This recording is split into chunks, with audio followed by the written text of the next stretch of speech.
Hi, everybody. Thank you so much for joining us today. I am joined with Laura today. You all may recognize her from a few weeks. She joins us quite a bit. I'm becoming a Welcome, frequent Laura. flyer. I know it's great. It's always fun when you join us. I think everybody enjoys it, and you have a unique growing area over like different from me. So you are in South Carolina. Correct. Still zone 8, but very different. I know. I'm always shocked too because I feel like people always ask, "Oh, mine says zone 8." Yeah, I mine's was like, wrong. you're not zone 8, are you?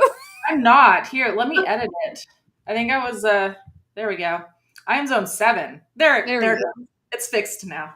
I know. I feel like we're very close in zones, but it's very different.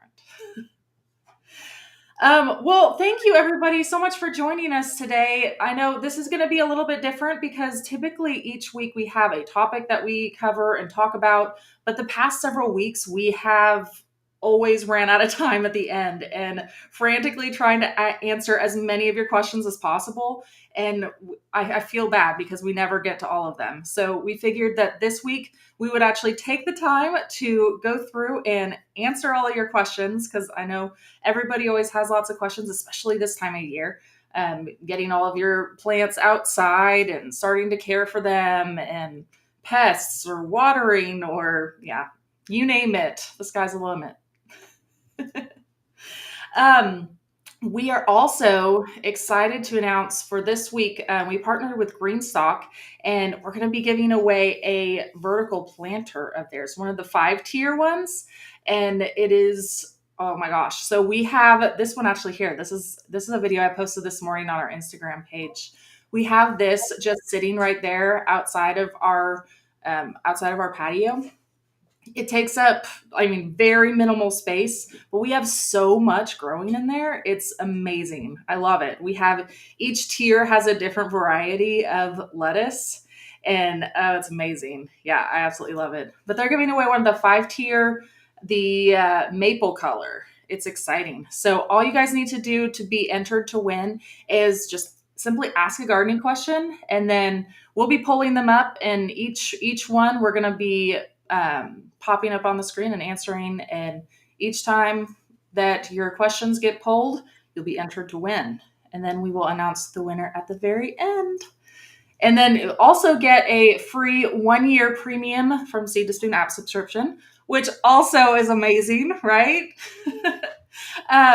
So on there, you can log as many plants as you want to in your garden. You can get free shipping on all of your orders with the 1-year premium subscription. And you can, I mean, you get a lot of things. And also Growbot, a whole bunch of unlimited questions to Growbot. If you guys don't have our app yet, make sure you download it. There's a QR code right there up on the top of the screen. So scan that if you don't have it. But it will help walk you through growing over 100 different fruits, vegetables, herbs, flowers also. And I am adding more and more flowers every day. So if you guys have any recommendations on new things to add, let me know in the comments. But I'm always adding new things. We have exact planting dates based on your location. It'll calculate out from your closest weather station and pull the estimated frost dates and calculate from there. So that way you don't have to do any math, and give you just some basic care tips and tricks. It'll talk about companion planting, pest management, all of that, and more. I feel like I could go for an hour probably just talking about features on the app because there's so much. Oh, yep, and health benefits. Yeah. I have Dale behind the scenes. He's controlling the computer over here. And also, when I say computer too, there is a web app version. There's a web version of the app too. So if you are logging a whole bunch of plants, then you can go online and do it.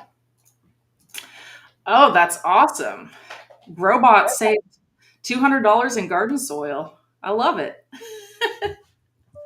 Um, hey, while we're talking about Growbot, we have a really super exciting announcement that's going to be coming really soon. We are going to be having a we're testing it right now where you can send Growbot pictures.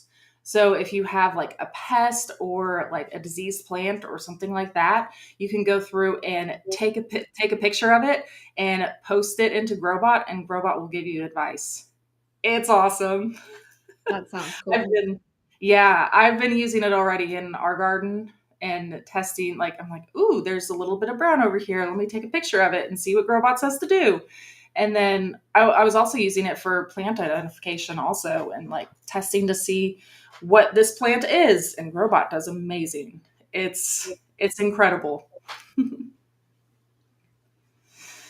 Okay. Well, if you guys have any questions, like I said, feel free to leave them in the chat. We're going to go through and try and answer as many questions as possible. And yeah, and also you'll be entered to win. So make sure you guys ask your questions.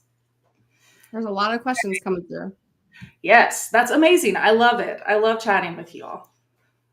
So Joshua Gordon, he says, how best to set up a medicinal garden? What plants do you recommend? Okay, this is a great question. Um, So I will recommend the garden themes. So Joshua, I don't know if you have premium or not, but we have this theme garden section, and a lot of them are. We have a few that are free that you can look at too, but some of them are part of the premium app subscription. So, but there's also a medicinal herb section in there too, and it will give you ideas of different varieties that are really good for this type of garden.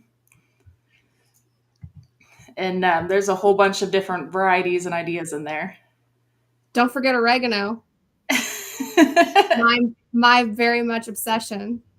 Yes. I feel like Laura and I talk about oregano a lot. I think every time we talk, I bring up oregano. I know. I told her so Dale's sick today, and so Laura's subbing in. It's amazing. So Dale was sick, and Laura was like, "He needs oregano. Get him oregano." Oregano is great for everying. It fixes everything. Joshua, it cures everything. So Joshua, make sure you grow oregano. But yes, honestly, like there's so many different herbs that are super amazing. So there's a garden theme set up just for that. There's also a growing for health section too, that I want to make sure that I point out too. So if there's one for immune support on there, so if you click through there, you can filter down to all the plants that will help with immune support. Okay. Okay, could you use it to grow all herbs? I'm assuming for the Greenstalk vertical planter, for sure. So we actually have one. I wish I took pictures of every single one of our planters that we have, because they're amazing. We have different varieties for each one. We have one lettuce. We have one that is fully just herbs. So absolutely, you can grow all sorts of different herbs in there. And we even have like things like thyme, sage, oregano, and mint too. We have so many different herbs all in there. So it is just overflowing with herbs.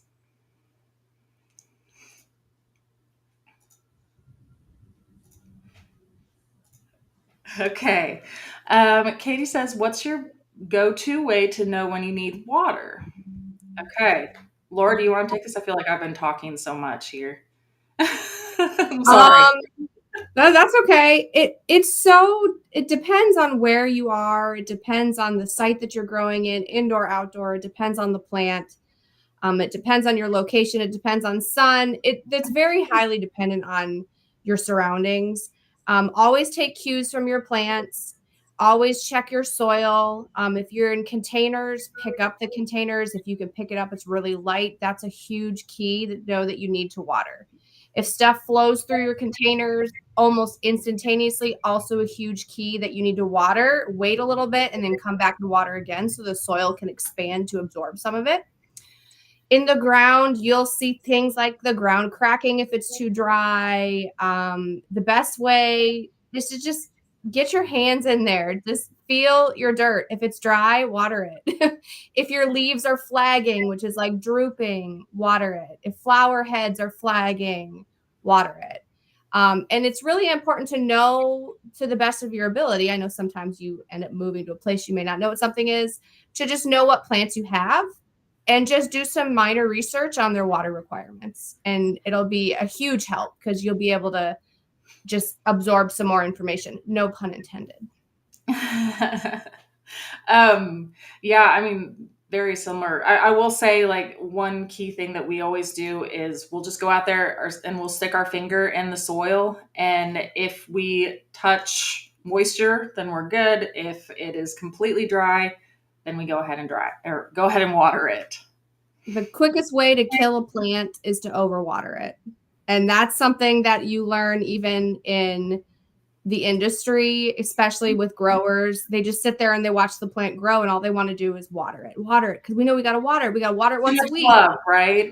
Right. So, plants can always come back from being underwatered typically. You're going to have greater success for your plant bouncing back from underwatering than overwatering. Yeah. Okay. Tips on how to make sure you are in the garden daily to check for weeds, pests, and water. I failed my summer garden last year due to not watering enough. So I will definitely say have it in your sight if possible. So I feel like anything that is out of sight is out of mind, right? So if you see it, you're going to be more likely to notice if there's an issue. I mean, that's my biggest advice there, is just to always make sure to keep your eyes on it. Just make things easy for yourself. When you are setting up your garden, just keep that in mind. It's okay if you forget about your garden sometimes. I forget about mine all the time here in the South. One of the big things that have helped me a lot was I made my own oyas, which are little water reservoirs that I plant within my raised garden beds. And that has helped significantly. It doesn't eliminate the need for watering, but if you forget to go out for a day, typically you're going to be okay because you're planting your plants around said oya. Another thing that I have learned is I am not an overhead waterer. I never have been. You have a lot of disease pressures when you do overhead watering. I have released some of that stress over overhead watering and allowed myself to water during certain times of day just to make sure that I'm getting it watered. So I do have a sprinkler now. It's just about learning the things that may keep you from doing it, like procrastinating or just not wanting to do it because it's just not enjoyable. And find those things that work for you to keep you kind of in the groove. But I failed too. Who put that? I don't remember who put that question up, but I failed too. So you're not the only one. Oh yeah, for sure. I mean, there's a lot of questions about watering that I'm seeing coming up. I'm seeing a theme. So it's definitely not just you. I mean, honestly, you can, if you do overhead water, just do it in the morning. It is going to be my biggest advice too. You'll be less likely to have issues like powdery mildew or things like that. But yeah, I mean, we have to do that sometimes too. I mean, you do what you have to do to take care of them. Right. It's different every year. So, some people might be successful using a routine. I am not because our weather is just wild down here sometimes. We can go 2 months with having no rain, but 3 months of nothing but rain in the spring. And it's just the drastic temperature changes here during the season changes as well.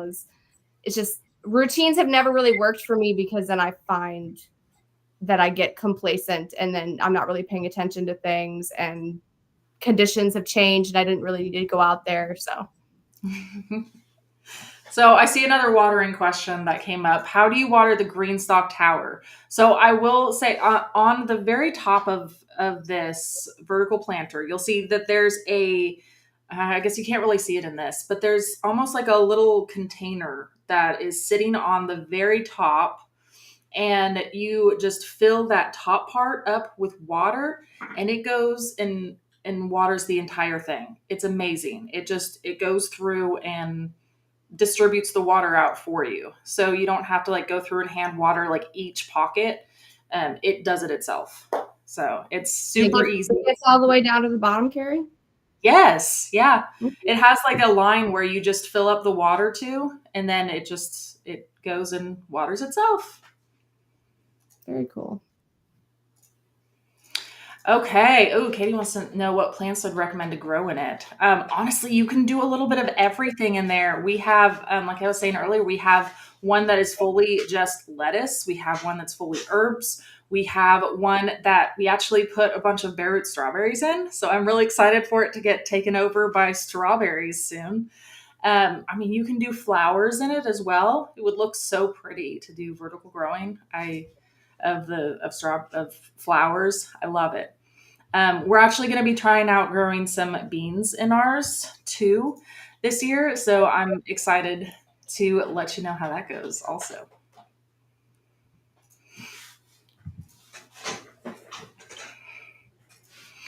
Okay, is it too late to start alliums like leeks and onions, even though the Seed to Spoon app says indoor planting dates are past?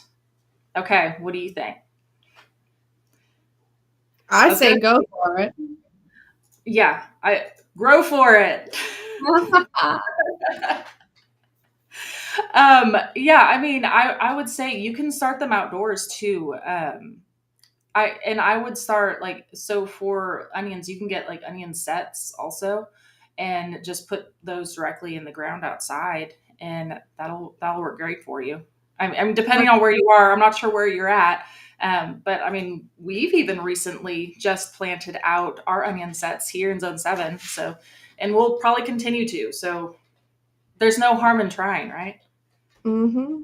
Especially with the biodome. I mean, you can literally start anything at any point in time.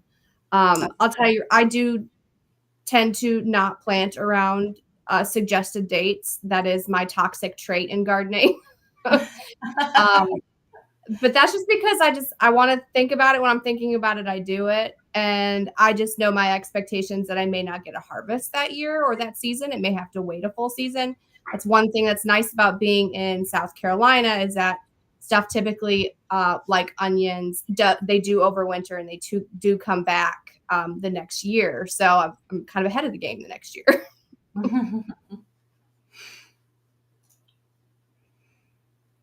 Okay, what is the best soil to use in the green stock? Okay, so what we do for ours is we make all of our own soil mix. We do a Mel's mix, which is a mixture of compost. It's all equal parts. So we have equal parts of compost, vermiculite, and then either coconut coir, peat moss. And then we mix all that together. And that's what we use as our soil mix. But you can also just use like a regular potting soil mix in there, and it'll thrive for you too.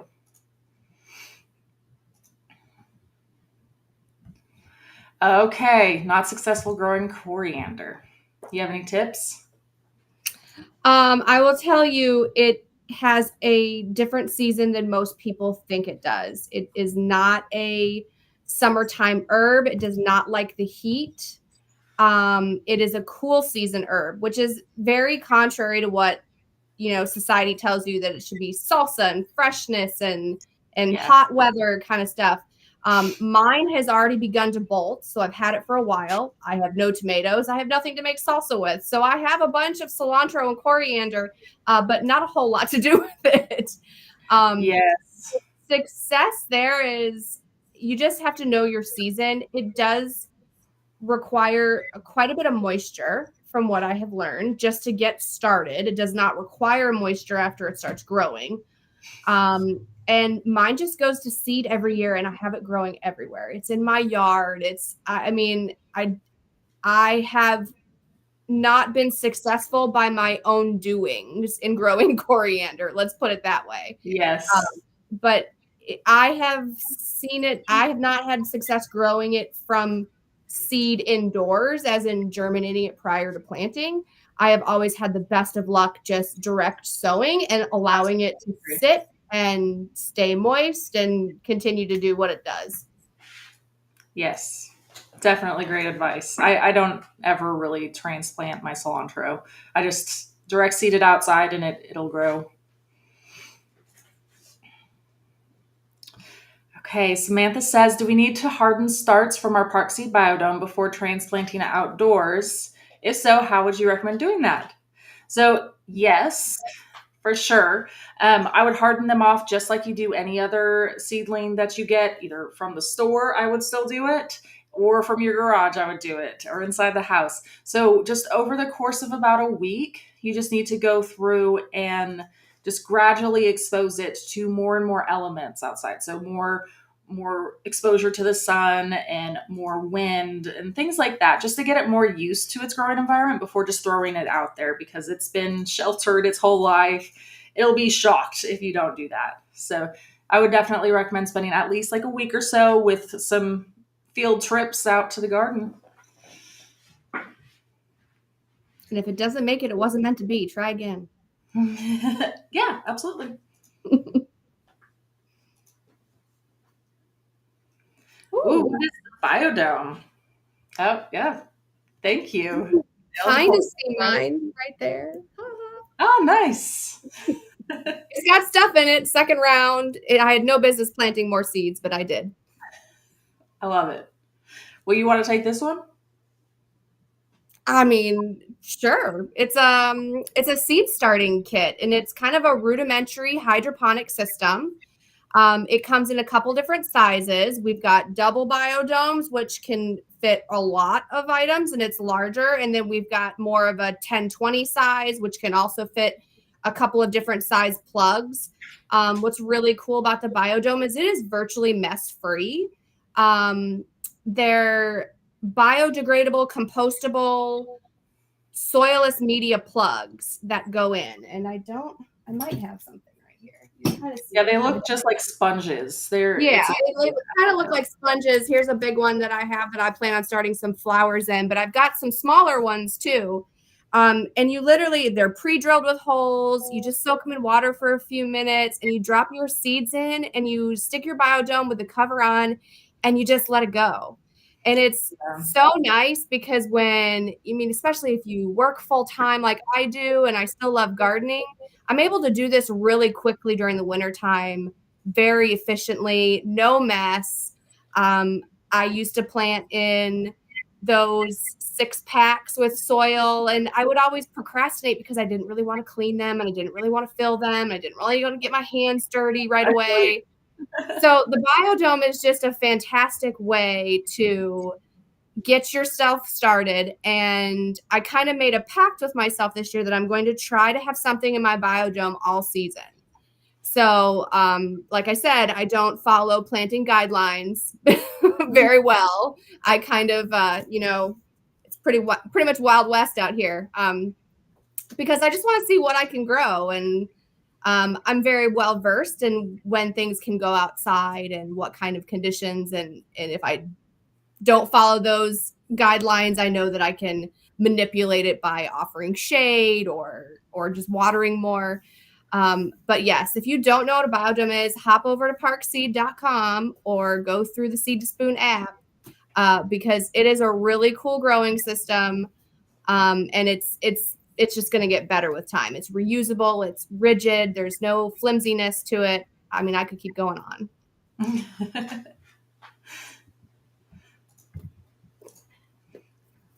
Okay, so how do you figure out how many plants you can fit in a raised bed? I will say for me personally, we always use the square foot gardening method. So we have a section in the app where it will actually say like how many per square foot you can plant. And we just go through and like we have a seating square also, and those are really fun. But you can use that to help you view where, like kind of eyeball it of how many you want to put. So like this one, these beans right here, for example, say 4 per square. So you would just visualize a square foot and then put 4 in there. That's how we do it. At least we do a lot of square foot gardening. What about you, Laura? I'm not as exact and pretty as your garden is. I am definitely one of those people that if I have space, I'm going to put something in it if I can, because that means less weeds and less watering, because I don't have to mulch as much and the soil gets a little bit more shade. And um, I prefer to have as much in my raised beds as possible. But that is also because I do have a background in growing and I kind of know how big things are. So it's not quite as probably as chaotic as I'm making it sound out to be. But you can fit so much in a raised bed in a small space. You really can. And I really do firmly believe that the more experience you give yourself growing something, you'll learn more and more what things can handle and what things shouldn't go together and how big things get. And I don't use seating squares, sorry. Well, we do, and we love it. I'm glad. The kids love it too. It makes it a I lot easier. bet. Yeah, I could see that for sure. Okay, what's the best way to store your seeds and how long can they be stored? So I mean, honestly, you can store your seeds for a really long time if they are in a good environment, somewhere that is cool, dark. Um, yeah, that's the best advice I can give for that. And one thing I will say for Park Seed, like they have amazing seeds because they store everything in like refrigerated conditions, and it's all in just this optimum storage area as opposed to like just sitting on the shelf at a store or something. And they last so long. Yeah, I actually have my seeds over here. So Nice. this is my seed organization thing that I'm pretty proud of this year. It's a whole binder full of stuff. Oh, I love it. Yeah, we ended up organizing ours that way this year too because we were trying to stay organized and have everything alphabetical too by like different like warm season, cool season, and then flowers. Right. I have mine organized between starting indoors and direct sow, because that's I kind like of it. where my head goes usually. And have always kept mine in a closet in the house. Seeds are typically not viable anymore when moisture gets into them. Yeah. So when your seed wants to germinate, the very first step for that germination initiation is the uptake of water. So if you have any moisture at all, it's going to start doing something to the seed and wake it up. If it's not ready to grow or in growing conditions, it's essentially going to die. So I always recommend don't store them outside unless you have a temperature controlled area. But keep them in a dark place. I mean, any air conditioned home, normal temperatures are usually fine. And then don't do what I did and wait 6 years to organize your seeds, because you will buy things that you already have. That's good advice. Okay, what types of fertilizer do you recommend to have on hand for your various plants? Oh, yep. You see, Dale knows me so well. I He mean, knows I can exactly talk what I'm about going to this say, too. like before I say it. It's so funny. Yes, I was going to recommend this. We pretty much only use Espoma. I mean, there's an Espoma fertilizer for pretty much everything. There's a tomato tone. There's a basic garden tone right there that you can give to anything. They have flower ones, berry ones. So I mean, there's one for everything. This is what I recommend because they're all organic and they work amazing. Espoma is a great company too. So that's another reason why I, even before working for Park Seed, have always used Espoma. They are wind generated. They are a great resource to the environment. They care about the environment severely. So that's always a good idea, because if they're caring about those things and they're caring about what they're putting into their fertilizers and that it's all natural, because at the end of the day, you're eating it. So That's true. Ooh, this is a great question. Which plants do you recommend buying from starts versus starting yourself from seed? Hmm. So there are some things that are just very difficult to start from seed and or take forever. And a lot of those are going to be your herbs. For me, I mean, things like oregano, Mhm. thyme, um, rosemary, things like that. I mean, they're amazing propagated. They work terrific by that, but they're going to be a little bit more difficult to start from seed and take forever. Now, we did this year just for funsies because we hadn't ever done it before. We started them in the biodome and they actually grew. It was so cool. But that was the first time we had ever been successful with starting those. So those are ones for sure that I would recommend starting, like just as a transplant or propagate from somebody. Like ask somebody if you can go take a cutting of it. That'd be great. A commonality of what you just mentioned was all of those herbs tend to be woody herbaceous herbs. They are just very difficult to grow from seed in general. And most growers are also taking cuttings of like mother plants and propagating said Yeah. plants. So even when you're buying them from wherever you're getting your starts from, they're also propagating. They're really not growing from seed usually. Yeah. It's so much easier to do too.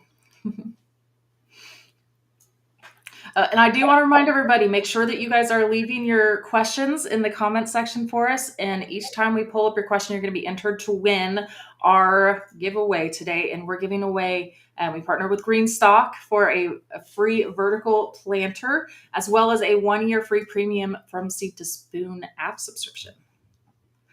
So keep commenting away. I'm loving y'all's questions. You guys have great questions. Okay, what's the best plants to use together when companion planting? So I will say my very favorite companion plant. Well, I say that my favorite pairing. I'm going to say three of them.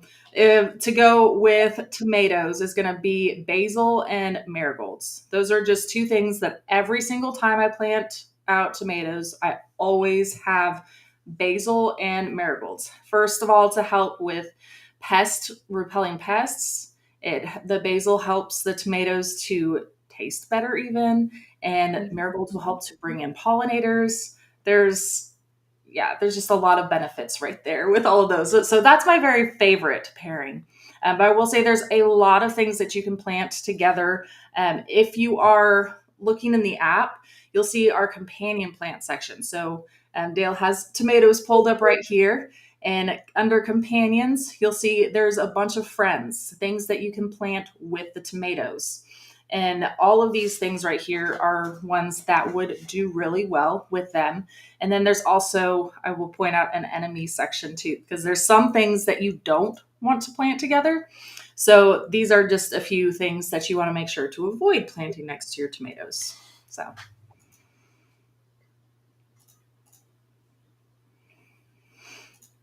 I found most herbs are companion plantings for most things. yes. I Yes. plant basil and oregano because that's the easiest for me to divide and grow from seed and around almost everything. Yeah, herbs, garlic, onions, flowers, all of those are typically really good companion plants. Okay, we got another question. How do you choose the best soil for your zone? Most of the commercial soils are clumpy and soggy. I definitely agree with you there. So that is, I mean, that's why we make our own mix. So I'm gonna plug Mel's Mix again. That is exactly what we do. Mel's Mix from Square Foot Gardening, and it is a really good mixture. It is 1/3 compost, 1/3 vermiculite, and then 1/3 of either coconut coir or peat moss. And it creates an amazing consistency. It helps retain moisture, not too much, but it's a really good mixture. I can't say enough good things about it. It's what we've been using for years and years, and it works really well for us. And that won't really vary by zone much. Yeah. Your Yeah. watering consumption of it might change some, but the actual soil mix won't be zone dependent. If anything, your plant choices of what you're planning on planting would be more dependent on it. Yeah, and I will say too, like if you are growing in the ground, I would recommend getting a soil test. You can go to your local county extension office and they can do those fairly easily and cheap for you. And then a lot of the times you'll want to add some compost, whether it's a raised bed or in ground, just to help give a little bit more life.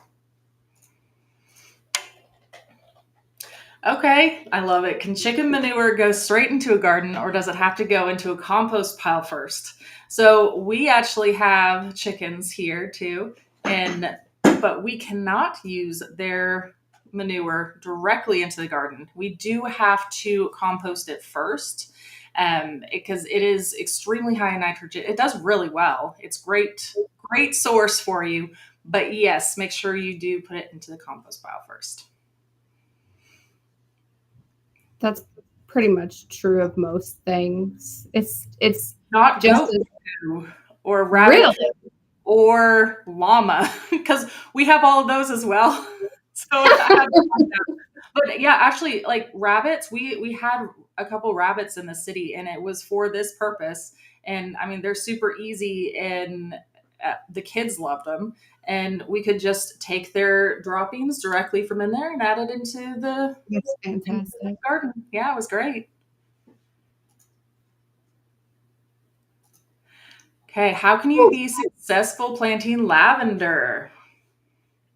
You want to take this one, Laura? Sure. I successfully started lavender from seed for the very first time last summer. Right now, my mint is mugging it out, so I need to fix that.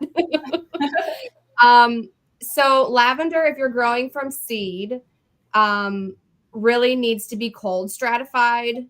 Um, it typically for a couple of weeks. So whether that's putting it in the freezer or the refrigerator is typically sufficient enough.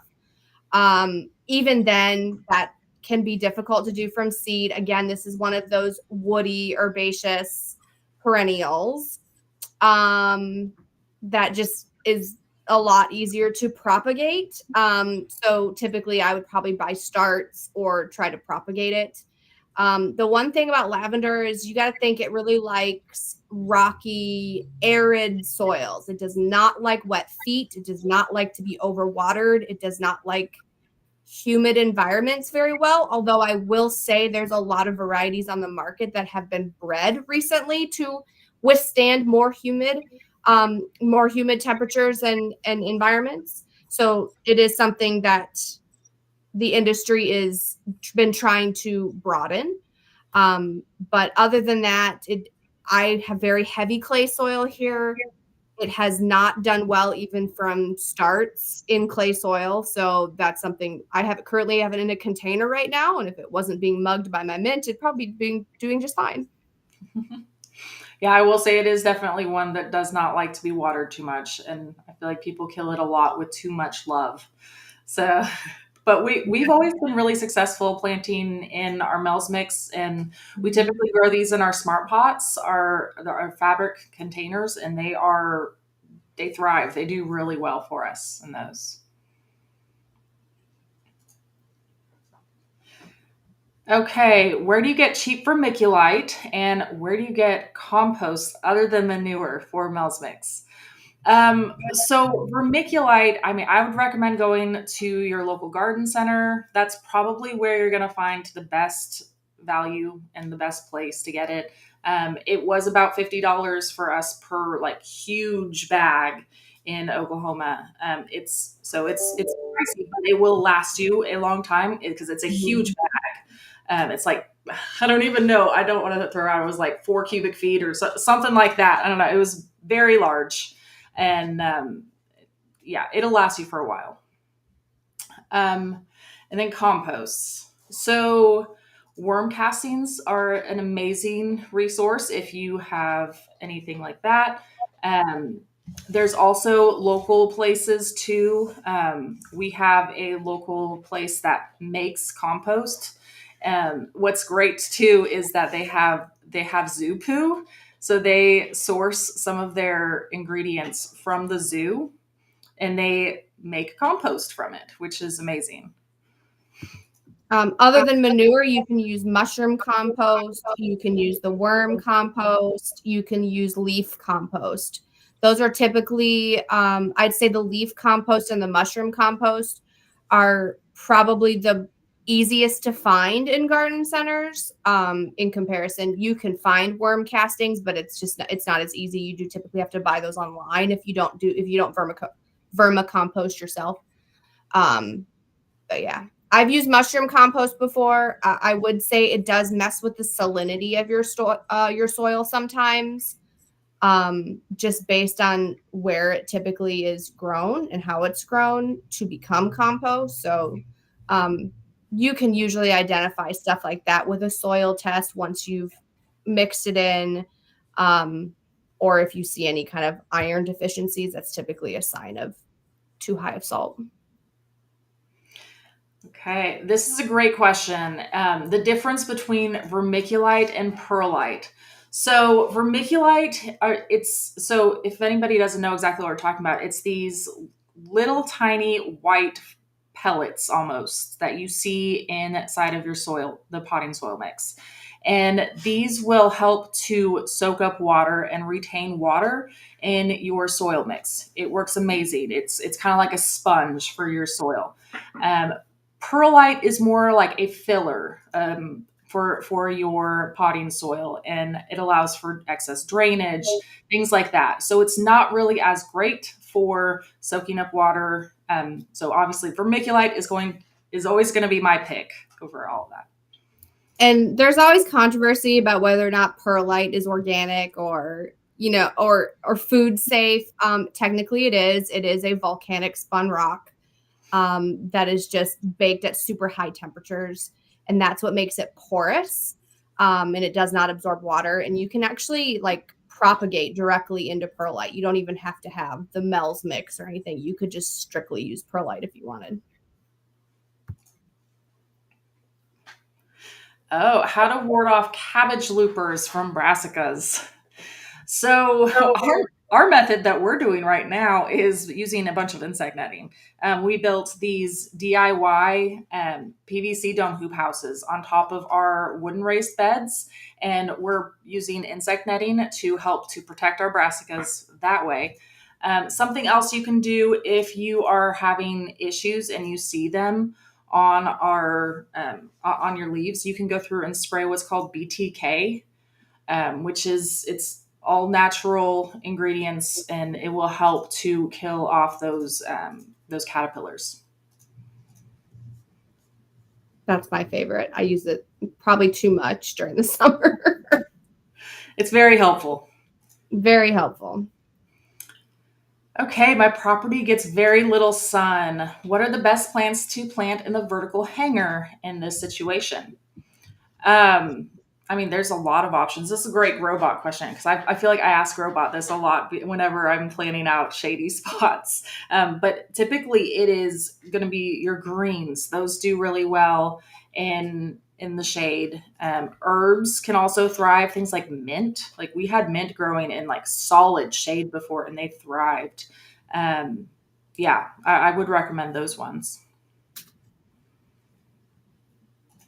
I have no shade in my property, so I have very little experience with food. Okay, best tomato for a short season for zone 5. Um, I would say any sort of determinate tomato, like the cherry. So, like cherry vining ones are going to be really fast, also. So, You're going to anyone, get a high yield with a vining tomato too, like the sweet yeah, 100 and stuff like that. yeah. Park Seed also has. They have like an early girl one. There's also Park Season Starter as well. I know that one is really fast. Things like that. You can find a lot of ones that are good for short season. There's also a lot of like kitchen minis that we have that they're so cute. They grow like a foot or two tall and give you a bunch of little tomatoes. Those are awesome too, and those will be really fast growing for you as well. And always get a head start on your tomatoes inside. They grow so easily inside. So, I mean, if Yes. you can't plant till after Mother's Day, if not into May, then make sure that you're starting up to 2 or more months before inside.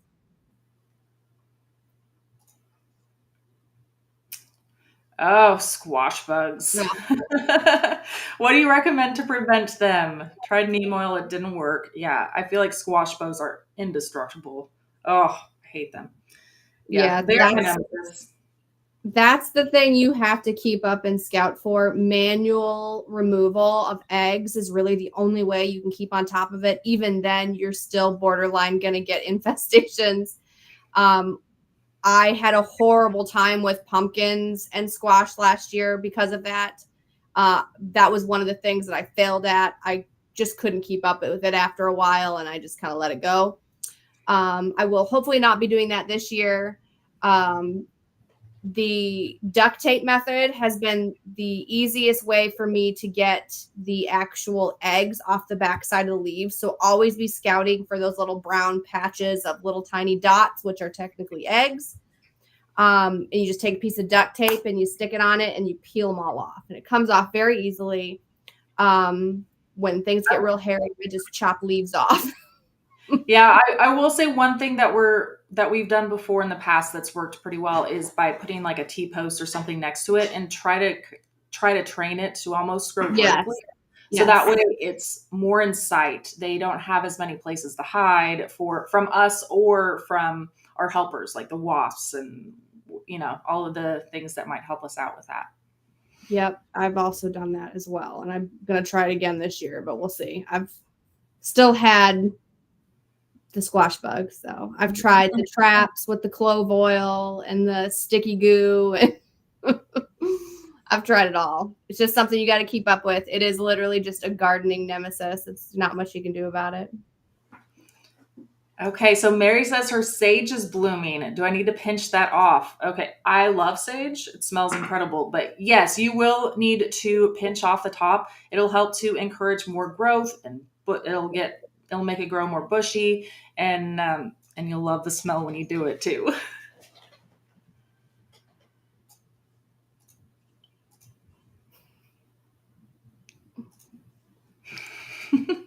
Okay. Richard says, "What are your tips for growing tomatoes in containers?" So we are actually growing quite a few of our. I mean, pretty much every tomatoes that we grow in a smart pot. Works really well. We put them in. I mean, depending on the size of tomato, we have our kitchen minis and really tiny smart pots. But typically, with our other tomatoes that we have outside, we're putting them in like a pretty large smart pot. We're putting them in like a 20-gallon smart pot. Um, the bigger you can go, the better because you'll have to water it less. It'll just be a lot easier and healthier for you. And honestly, we always do like one of the big ones too because we're putting a tomato on the side and also a marigold and basil as well, and trying to do some companion plants.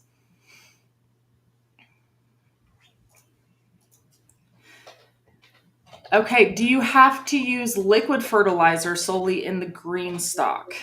Um, no, so what we did is we just, whenever we went to fill it up, we put in some espoma to the soil.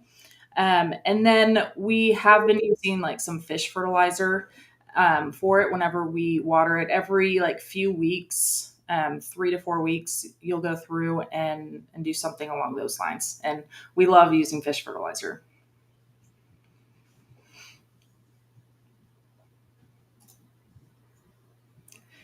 Okay. Do you have to use grow lights for seating indoors, or can you sit in front of a window? What do you say, Laura?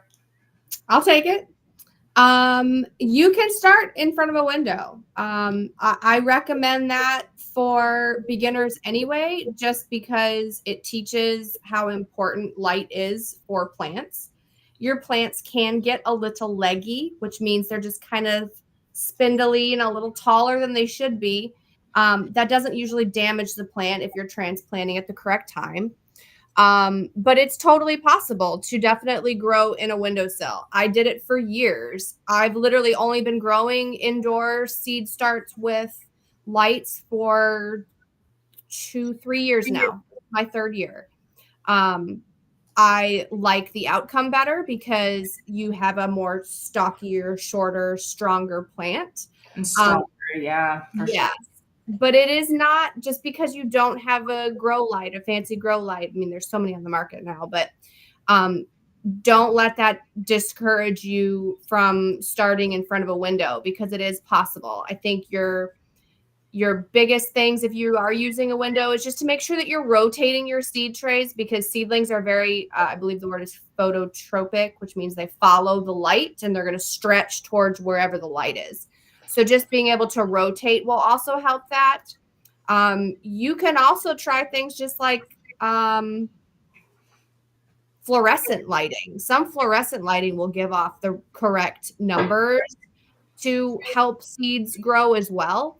We use a lot of shop lights in our growing area inside, and it works terrific. It works amazing as long as we're not growing to flower or fruit. Like, it works Yes. terrific. Yeah, because at the end of the day, you're just trying to get your stuff started. Unless you're a commercial grower, there's really no reason for you to do a whole lot of research into lights to make sure that you're growing with the right spectrum, because it will all work fairly well for just seedlings. Yeah.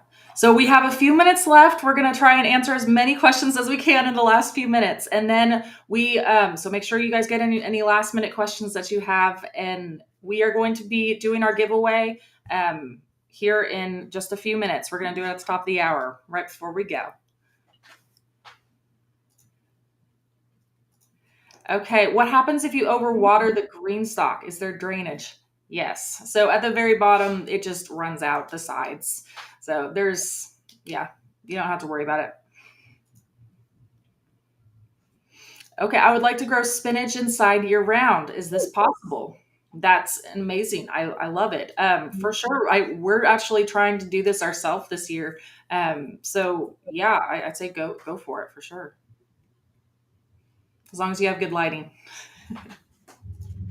Okay, I've heard using coffee grounds in your garden is good for the plants. Which plants will benefit from them? So we use a lot of coffee grounds, and we actually in the past have gotten a whole bunch. But you do need to be careful sometimes with getting too much coffee grounds in there because it can make your soil a little bit more acidic. But it is a great source of nitrogen.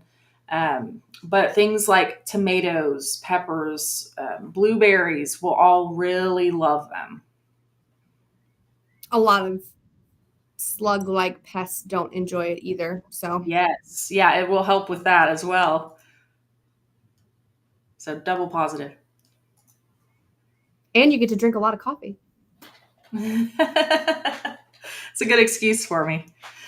Okay, feelings on living mulch versus regular mulch. Yeah, for sure. I think living mulch is an amazing way to go about planting. One thing that we're doing a lot of this year is we have several smart pots that we have filled up with just solid lettuce right now. And here, I mean, it's going to bolt and go to seed pretty soon because it's starting to get pretty hot. But we're going to plant a tomato like right there in the middle of it and let that tomato thrive from the lettuce essentially. So it's going to work really well. So I love it. I mean, both ways are fantastic. I do a lot of living mulch in like ornamental beds because then you don't have to weed as much and you're going to get flowers at different times and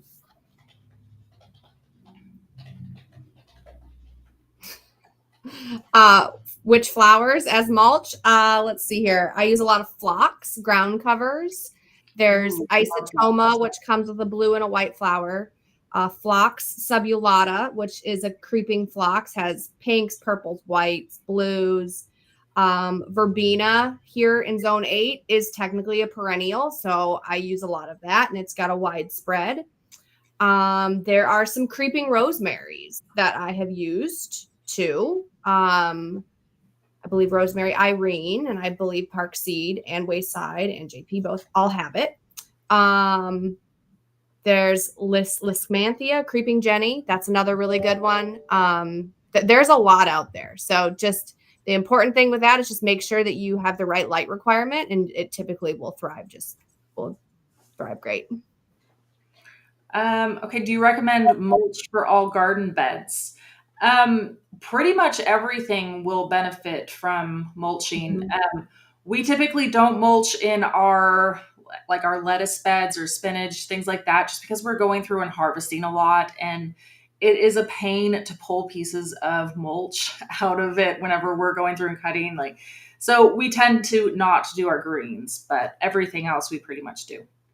Yeah, the whole purpose for mulch is to keep soil temperatures not so drastic. Like you don't want big swings in your soil temperatures. And it also really helps moisture retention in your soil too. So the sun will dry up the mulch before it dries up the soil that your plants are getting all the moisture and nutrients from. Okay, what are the easiest vegetables to grow for a beginner gardener? Oh, I love it. So some things you can grow. Honestly, the best thing to grow, I'd say, would be radish. Is always super Yeah. easy and fast. Radish, lettuce. Um, those are always my top two picks. I mean, things like cucumbers are super easy too. Cherry tomatoes, if you have space, are really good too. Yeah, I would say radish and tomatoes. And the reason, I'll give a little disclaimer on tomatoes. I think tomatoes are really good for the beginner gardener because they're typically easy to identify if there's a nutrient deficiency or if there's something wrong, which teaches the gardener to manipulate things to get a better outcome. And you almost always can do that with a tomato. So if you have blossom end rot, it's usually calcium. You do a little research, you learn to identify what that is, what that means, and then you put calcium in the soil and you'll see new tomatoes come out without the blossom end rot. So to me, that's important for a beginner gardener to see that you can manipulate certain outcomes. Okay. Oh, another one. So, what are your must-have garden supplies for a beginner gardener? Um, hands. I like it. No, yeah. I really was talking about gloves. I I was gonna love say me I a need my garden. hands to garden. I love my garden gloves, but yeah, that's really pretty much all I do. So I will say, like, a spoma fertilizer is going to be super beneficial for you. We have a soil knife that really helps us as well. Whenever we're weeding, whenever we're planting, so something along those lines, super great. And then, of course, I do have to say the From Seed to Spoon app. That's a definite necessity for a beginner gardener. Yeah. Okay. Oh, are we announcing winner? Yep, we are at the top of the hour. So, congratulations to our winner. Let's see. To Anna Wright. Congratulations. I did see her name pop up a lot while we were talking. So, congratulations. Email us at info@seedtospoon.net and we will get your address from there. And we'll also get you set up with your free premium 1 year app subscription. And you'll get that the 5 tier Greenstalk vertical planter as well. And I hope you love it as much as I do. I absolutely love those. They're amazing. So congratulations. Very exciting. Again, email us and we'll get you all set up. Well, thank you so much, everybody, for joining us today. This was super fun. I still feel like we ran out of time to answer everybody's questions. I'm sorry. We'll just have to do this again. Well, thank you, Laura, too, for joining us today. It was fun, and hopefully we can do it again soon. And we'll do another one of these Q&A sessions again very soon, and hopefully we'll keep answering everybody's questions. Yeah. In the meantime, make sure you guys, if you aren't already following us on Instagram, TikTok, Facebook, here on YouTube as well, make sure that you guys are, because we post all the time daily tips and tricks from our garden, or pretty much everything. So, yeah, that's it right there. That's us. So I hope that you guys will join us again next week. We do these every week. We do them every Tuesday, hanging out together. So hopefully we'll see you again next week. Bye, Everyone, everybody. Thank have a you. great week.